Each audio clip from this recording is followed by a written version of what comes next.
Assalamualaikum warahmatullahi wabarakatuh. Di sini saya akan meresum video yakni pembekalan karir mahasiswa farmasi UAD.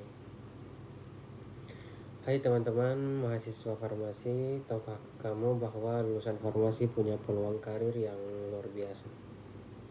Dari industri, rumah sakit, apotek hingga wirausaha. Bahkan bisa bekerja di luar negeri dengan gaji puluhan juta rupiah. Tapi semua itu butuh satu hal yang sering terlupakan, yakni perencanaan yang matang sejak sekarang. Dan itulah yang akan kita bahas hari ini.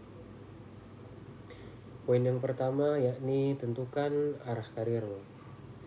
Salah satu kesalahan terbesar mahasiswa farmasi adalah menunggu lulus baru mulai berpikir mau jadi apa. Padahal bidang farmasi itu sangat luas. Ada industri obat, rumah sakit, apotek, distribusi, bahkan wirausaha.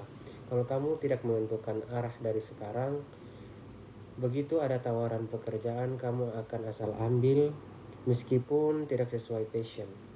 Jadi mulai sekarang tanya dirimu sendiri, aku mau jadi apoteker yang seperti apa? Di mana? Kapan? Semakin spesifik jawabanmu, semakin jelas langkah yang harus kamu ambil.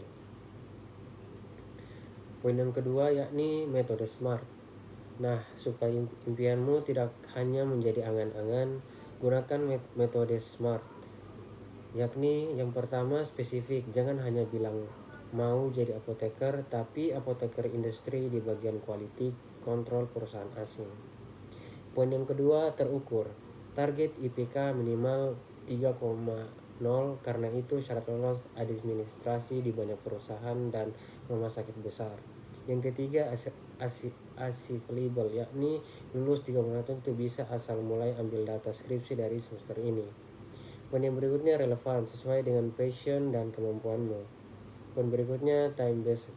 Buat batas waktu, misalnya lulus S1 Juni 2025, langsung masuk profesi Juli 2025, lalu apoteker 2026. Tuliskan tujuanmu itu, tempel di cermin kamarmu, dan kirimkan ke orang tua sebagai pengingat motivasi bersama.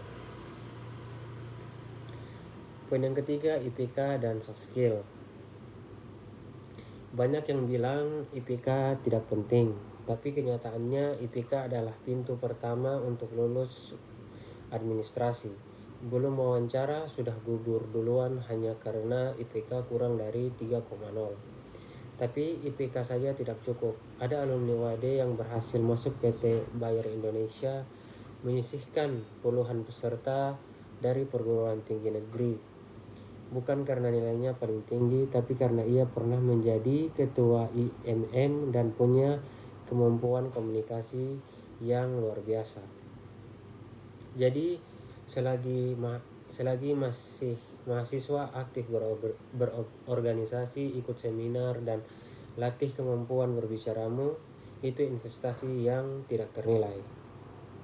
Poin berikutnya yakni peluang karir apoteker. Jangan pernah meremehkan gelar apoteker. Apoteker di Malaysia digaji setara 30 juta rupiah per bulan. Lebih besar dari gaji profesor di Indonesia. Dan dengan akreditas internasional yang sedang dikejar UAD, bukan hanya tidak mungkin, kamu bisa bekerja di negara ASEAN tanpa perlu penyesuaian lagi. Di dalam negeri pun peluangnya besar. Undang-undang kini memihak apoteker.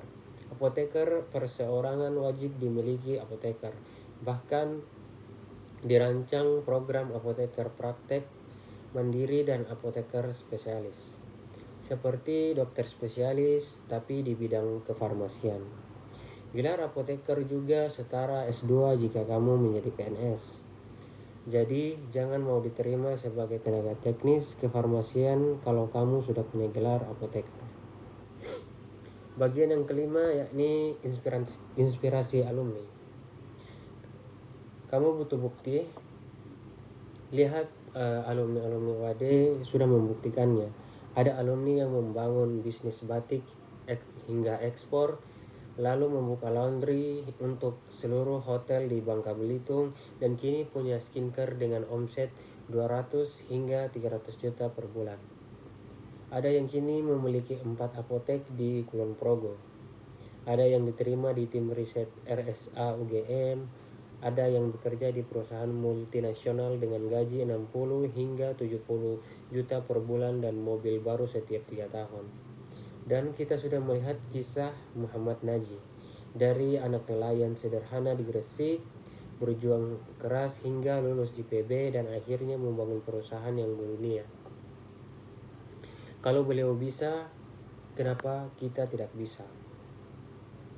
Poin berikut yakni dimensi spiritual. Satu hal yang membedakan kita, niat dan nilai.